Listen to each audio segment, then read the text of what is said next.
আজ থেকে 17 বছর আগে 2007 সালে টি-20 বিশ্বকাপে 6 ছক্কার রেকর্ড করেছিলেন ভারতের তারকা অলরাউন্ডার যুবরাজ সিং। ইংল্যান্ডের স্টুয়ার্ট ব্রডের এক ওভারে 6টি 6 মেরেছিলেন যুবি। ঠিক তার আগে অ্যান্ড্রু ফিল্টনের সঙ্গে কথা কাটাকাটিতে জড়িয়ে পড়েছিলেন ভারতীয় অলরাউন্ডার।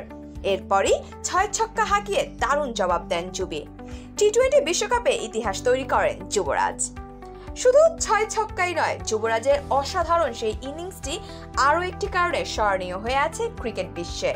ইংল্যান্ডের বিপক্ষে সেই ম্যাচে যুবরাজ করেছিলেন সবচেয়ে কম বলে অর্ধশতকের রেকর্ড। তার করা মাত্র 12 বলে 50 সে রেকর্ডটি 17 বছর ধরে টিকে ছিল। কদিন আগে আইসিসি সহযোগী দেশ নেপালের দীপেন্দ্র সিং 11 বলে 50 করে এই রেকর্ড ভেঙে দিল। টেস্ট খেলুড়ে দেশের প্লেয়ারদের মধ্যে এখনো দ্রুততম 50 রেকর্ড এটি। 2007 সালের বিশ্বকাপে টি-20 অভিষেক হয়েছিল যুবরাজের। ইংল্যান্ডের বিপক্ষে খেলতে নেমেছিলেন নিজের চতুর্থ টি-20 ম্যাচ। আগের 3টি ম্যাচে ব্যাট হাতে খুব একটা আলো ছড়াতে পারেননি তিনি। 2 ইনিংসে ব্যাট হাতে উইকেটে এসে করেছিলেন মাত্র 6 রান। কিন্তু ইংল্যান্ডের বিপক্ষে যুবরাজ যেন এসেছিলেন অন্য এক রূপে। 17তম ওভারে উইকেটে এসে দ্বিতীয় বলেই শুরু করেছিলেন 4 মেরে। 18তম ওভারেও মেরেছিলেন 2টি 4। কিন্তু 19তম ওভারে কি যে ঘটতে যাচ্ছে তার কোনো ধারণাও ছিল না ক্রিকেট প্রেমীদের। ইংল্যান্ডের পক্ষে 19তম ওভারে বল করতে এসেছিলেন বেবি ফেসধারী বোলার স্টুয়ার্ট ব্রড। আগের ওভারে ফ্লিনটফের সাথে তর্কাতর্কিতেই কিনা তাতিয়ে দিল যুবরাজকে। সেই আগে ঝালটাই বোধহয় মিটিয়েছিলেন ব্রডের ওপর দিয়ে। প্রথম বলটা মিড উইকেটের ওপর দিয়ে আছড়ে ফেলেছিলেন মাঠের বাইরে।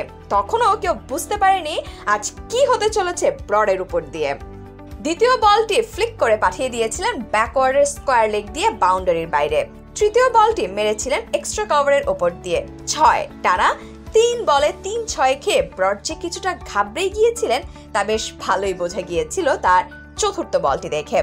ইয়র্কার করতে গিয়ে দিয়েছিলেন ফুল টস। ব্যাকওয়ার্ড পয়েন্টের উপর দিয়ে আবারও ছক্কা হাঁকিয়েছিলেন যুবরাজ। দিশেহারা ব্রডের পঞ্চম বলেও সজোরে ব্যাট চালিয়েছিলেন হাঁটু গেড়ে। এবার মিড উইকেটের উপর দিয়ে 6। তখন দুহাত জড়ো করে ব্রড মনে মনে হয়তো ভেবেছিলেন সৃষ্টিকর্তা এবারের মতো বাঁচিয়ে দাও।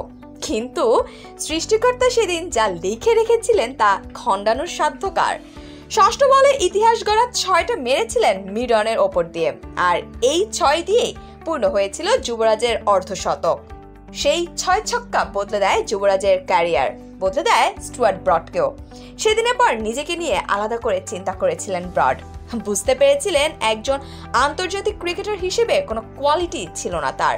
একটি বল ছোড়ার আগে কি প্ল্যান করতে হয়, কিভাবে করলে ব্যাটসম্যানকে বোকা বানানো যায় তার কিছুই ভাবতেন না ব্রড।